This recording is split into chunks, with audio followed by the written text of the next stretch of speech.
hein, directement notre public, on a une vision anti-gauchiste. On sait pas ce qu'on fait, on n'entend même pas nos questions. Au départ, ils viennent effectivement d'horizons culturels, intellectuels, physiques opposés. Lui, c'est un homme de mots, c'est un grand intellectuel, juif russe émigré, qui a fait toute sa carrière de psychiatre, de psychanalyste à Los Angeles, qui est le psychanalyste des stars et la star des psychanalystes, mais il reste un homme qui écrit, qui pense. Mais il a quelque part une fascination pour le monde du spectacle. Il faut savoir que son père l'a appelé Roméo et sa sœur jumelle Juliette. Bon, le père était fasciné par le théâtre et lui est resté toute sa vie fasciné par les arts de la scène, Orfeo Gras. Et quand il rencontre Marilyn, il voit évidemment en face de lui la femme la plus connue au monde, pas seulement la star la plus connue au monde, mais la femme la plus connue au monde. Et il tombe un peu dans son image à elle, et puis dans son image propre, c'est-à-dire qu'il devient d'un narcissisme absolument effrayant. Il est très valorisé par ce contact, ce qui explique un certain nombre d'erreurs qu'il a faites. Et elle, alors au contraire, moi je l'appelle la petite fille aux images parce qu'elle vient des quartiers pauvres de Los Angeles, elle n'a pas été élevée, elle n'a pas été éduquée, elle n'a pas fait d'études. C'est pas du tout une intellectuelle, mais c'est une fille extrêmement intelligente qui finalement peu à peu comprend que les images, c'est là qu'elle va se réaliser, c'est là qu'elle va exister, mais que derrière, il y a ce qui lui donnera vraiment le sentiment d'être une personne réelle, une personne vivante. C'est à travers les mots que ça va se jouer. Donc elle fait le trajet des images vers les mots, et lui fait le trajet des mots vers les images. Donc c'est ça que je dis, enfin c'est ça que j'ai fait une rencontre improbable, mais comme toutes les histoires d'amour sont au départ des gens qui n'étaient pas faits pour se rencontrer, pour s'éprendre l'un de l'autre. Pour vous, c'est une histoire d'amour? Ah, c'est une histoire d'amour, comme toutes les histoires d'amour, elle comporte la phase où on se prend, où on se méprend l'un sur l'autre, et puis la phase où finalement pour se déprendre de cette passion réciproque, il a voyé 7 jours sur 7, 4-5 heures par jour, il a gardé un dîner, a couché, il habitait chez lui, etc. Et effectivement, il avait renoncé à ses passions, c'est-à-dire que la psychanalyse était une drogue pour Marilyn, c'est sûr, mais l'inverse aussi, Marilyn était une drogue pour son psychanalyste. Il ne pouvait pas se passer d'elle. Il ne faut pas imaginer que Marilyn, c'est la pure victime, blanche et innocente, et puis lui, le diabolique, Dr. Benson, noir, sombre, et qui s'empare d'elle. Elle s'est emparée de lui, autant que lui d'elle. Elle l'a détruit autant que lui l'a détruite. Donc, il faut voir que c'est un climat passionnel. Alors, cette emprise réciproque, les deux personnages n'ont pas d'autre issue qu'une issue de séparation brutale, tragique, par la mort pour elle, et puis lui par une espèce de déclin, parce qu'il va survivre pendant 17 ans, mais il sera plus créatif, il sera l'ombre de lui-même, et donc c'est comme toutes les histoires d'amour, hein, c'est une suite de malentendus, d'agrippements de l'un l'autre, sauf qu'il n'y a pas de rapport sexuel entre eux, et ça crée une... C'est peut-être ça qui explique l'issue fatale. Je ne veux pas dire que le psychanalyste doit nécessairement coucher avec sa patiente, c'est même pas trop recommandé. Mais simplement, quand on en est à ce point de passion, de passer par le corps comme une sorte d'épreuve de vérité, d'épreuve de réalité, que l'autre est un autre bien réel, et puis qu'il a ses limites, et puis qu'on peut le toucher, le prendre, ça aurait peut-être permis de se déprendre l'un de l'autre et de ne pas exercer une emprise, encore une fois, qui est totale de la part des deux.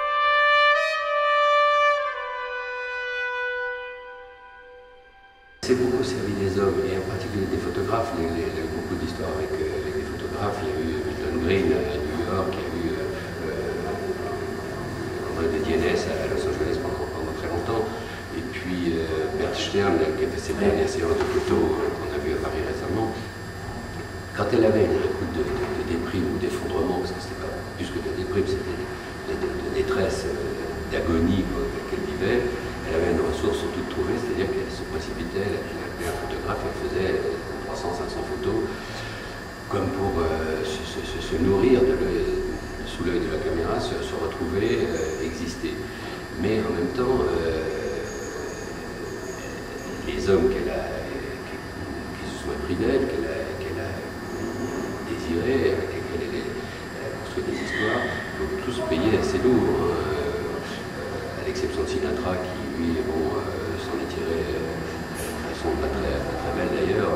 Mais les autres, ses maris, on peut dire qu'ils ont été aussi assez choqué, frappé, détruit par elle, Arthur Miller y compris, Joe DiMaggio qui est resté fidèle.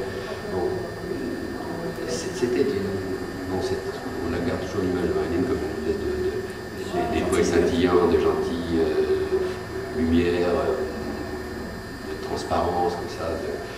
C'était une flamme de chair, mais c'était aussi une âme, c'était aussi quelqu'un de très dur, capable de faire mal, d'une certaine cruauté. Et, de toute façon, quand on arrive à ce niveau de célébrité, de popularité, on est forcément, on a forcément quelques cadavres sous les pieds.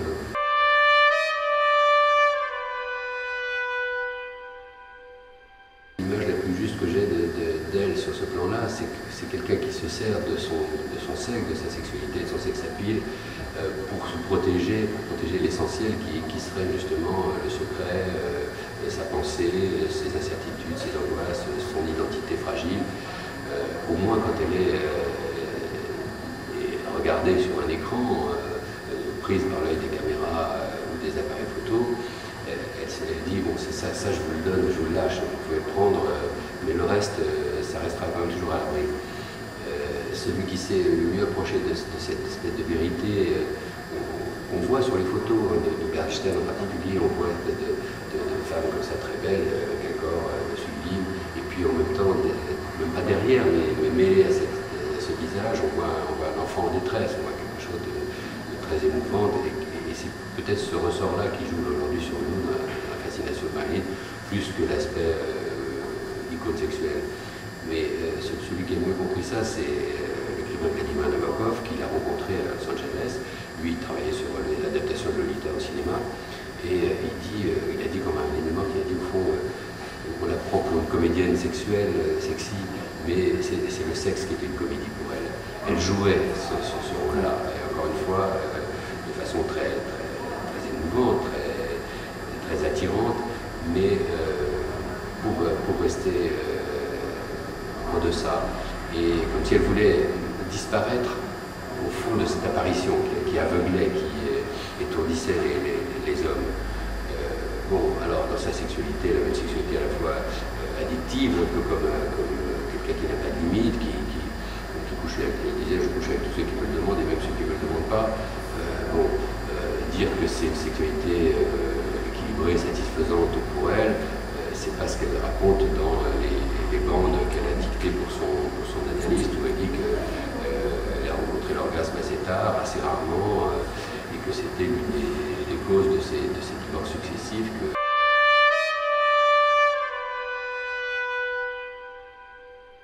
Les studios, par exemple, on ne peut rien consulter sur elle, pas les contrats, rien. Il y a une espèce de secret, parce que, évidemment, toutes les institutions qui ont pris part à sa vie, et puis qui ont peut-être pris part à sa mort, le cinéma, la politique, bon, la psychanalyse, ont fermé leurs archives. Et en ce qui concerne la politique, on dit oui, alors les Kennedy, et ça c'est certain, c'est avéré, ils ont fait le ménage le matin de la mort de Marilyn, on a envoyé le FBI, même si ça ne veut pas dire qu'on l'a tuée, ça veut pas dire qu'ils l'ont tuée, ça veut dire qu'elle était la maîtresse du président des États-Unis, qu'elle était la maîtresse du ministre de la Justice. Oui. Bon, la première chose que vous faites quand une fille comme ça meurt bizarrement d'une overdose provoquée ou subie, c'est d'aller nettoyer toutes les traces. On pique les carnets, les agendas, on efface les empreintes.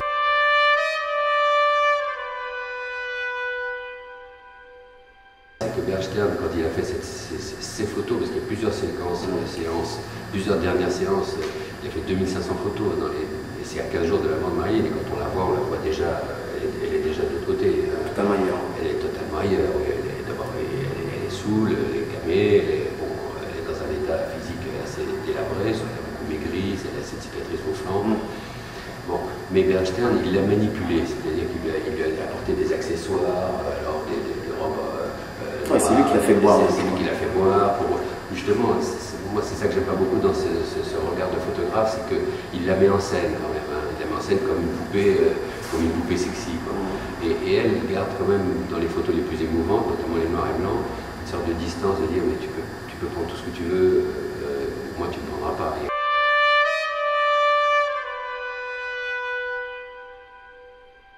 début, je me suis dit, je vais écrire sur Marilyn. Je voulais faire un espèce de tableau comme ça. Et puis peu à peu, je me suis rendu compte que j'écrivais plus sur elle, j'écrivais avec elle. C'est-à-dire que c'est comme si les mots que je lui prêtais, parce que je les invente, les mots. Je n'étais pas là, personne n'était là quand elle parlait à son psychanalyste. Et je me suis rendu compte que les mots que je lui prêtais, en fait, c'est elle qui me les avait donnés. C'est-à-dire qu'elle parlait derrière moi, moi devant mon écran, je me pensais qu'elle, oui, elle est en moi. Je me suis laissé moi aussi. Vous étiez habité. Je me suis laissé avoir moi aussi, de certaine façon.